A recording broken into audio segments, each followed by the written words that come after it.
بسم اللہ الرحمن الرحیم۔ فرمان مصطفیٰ صلی اللہ علیہ وآلہ وسلم، تمہارا مجھ پر درود پاک پڑھنا پرصلات کی طریقی میں نور ہوگا۔ صلو علی الحبیب صلی اللہ علی محمد صلی اللہ علیہ وآلہ وسلم۔ 3 انگلیوں سے کھانا کھانا سنت مبارک راشد عطاری مجرد نسخے لے کے پیش خدمت ہے۔ ایک بڑا ہی مجرد نسخہ لے کر آیا ہوں شوگر کے حوالے سے۔ الحمدللہ میرے پیر و مرشد امیر اہل سنت نے بھی یہ نسخہ استعمال کیا ہے۔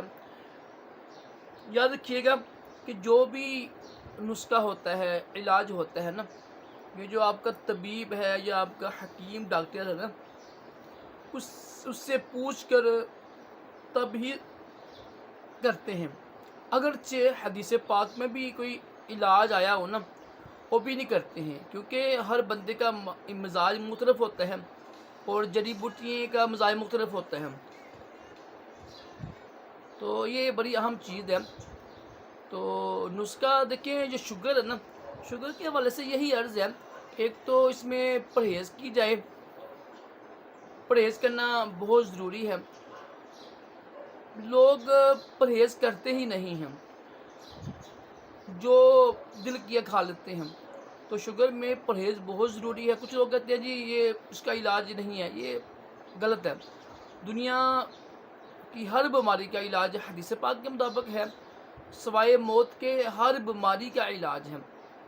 تو پرہیز کرے، اچھی خوراک کرے، یہ نا واک کرنا، ورزش اس میں بہت ضروری ہے۔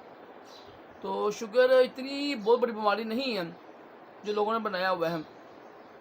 آپ یہ کعوہ بنا کے پیے گا، انشاءاللہ 1 ماہ استعمال کیجیے گا، انشاءاللہ 1 مہینے میں آپ کو فرق محسوس ہوگا۔ لیکن یہ کہ اپنے طبیب سے پوچھ کر، ڈاکٹر سے پوچھ کر ہی استعمال کیجیے گا، زیادہ بہتر ہے۔ اس میں 3 چیزیں لینی ہیں آپ نے۔ ایک چیز ہے ادرک، تھوڑا سا ادرک لینے ہیں آپ، تھوڑا سا ادرک، اور ایک چیز ہے لہسن، تھوڑا سا لہسن ہے۔ تو یہ بھائی 5 گرام لگا لیں آپ، 5 گرام لہسن لے لیں، اور 5 گرام لہسن لے لیں آپ، اور 2 چمچ لے لیں آپ میتھی دانہ۔ ان سب کو نا، میتھی دانہ 2 چمچ، تھوڑا سا ادرک، تھوڑا سا لہسن، ان سب کو 2 کپ پانی میں نا اتنا ابالیں یہ ہاف رہ جائے، یعنی 1 کپ رہ جائے۔ تو اس کو آپ دن میں کسی بھی وقت استعمال کر سکتے ہیں، کھانے کے بعد یا پہلے، کوئی ایشو نہیں ہے، کوئی مسئلہ نہیں بنے گا انشاءاللہ۔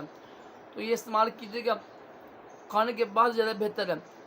یہ چند دن استعمال کریں، انشاءاللہ 1 مہینے میں آپ کا جو شوگر کا مسئلہ ہے نا، انشاءاللہ کنٹرول ہو جائے گا۔